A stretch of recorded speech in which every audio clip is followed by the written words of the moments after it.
Hello guys, মোটামুটি যাদের Facebook account আছে তারা 15ই আগস্টের দিন সকালবেলা ফটো আর ভিডিও পোস্ট করছে, আর আমি তোমাদের সাথে ঝাড় দিয়ে পোস্ট করছি গাইস।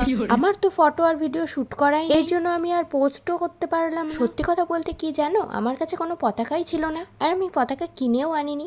ছোটবেলায় জানো কি করতো, আমাদের বাড়ির সামনে যে ক্লাব আছে সেই ক্লাবে দড়ির মধ্যে লম্বা চেন করে কাগজের পতাকা আঠা দিয়ে আটকে তারপরে ঝুলিয়ে দিত। আর আমি আর আমার কিছু বান্ধবী মিলে সেই পতাকাগুলোকে দুপুরবেলা গিয়ে চুরি করে নিয়ে আসতাম।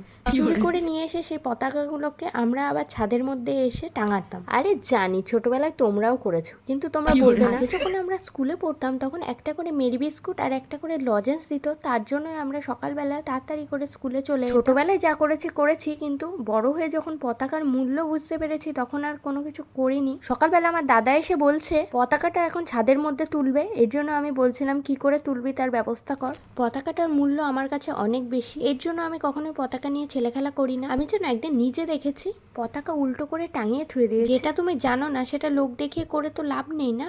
আমার নাইটি পরা দেখে কেউ কিন্তু হাসবে না গাইস, কারণ আমার প্রতিটা নাইটি সেম ভাবে কাটা। আসলে আমার হাঁটা চলা খুবই সুন্দর, তো তার জন্য আমি এতটা করে কেটে নিই। আমাদের বাড়িতে গাইজ বেশিরভাগ সময় মুসুরির ডালটাই রান্না করা হয়। গাইজ আমার বাবা যেদিন বলে নিরামিষ খাবে না সেই দিন আমি মুসুরির ডাল রান্না করি, কারণ মুসুরির ডাল হলো আমি ছ্যাবলামের একটা লিমিট থাকে, আর সেই লিমিটটা আমি সবসময় পার করি। যেদিন আমি ডাল রান্না করি সেদিন আমি ভাতের মধ্যেই ডাল সিদ্ধ দিয়ে দিই, কারণ এতে সময়ও অনেক বাঁচে আর তাড়াতাড়িও হয়ে যায়। আর এইভাবেই আমি আমার বাবার পয়সা বাঁচাই গাইজ। বাই।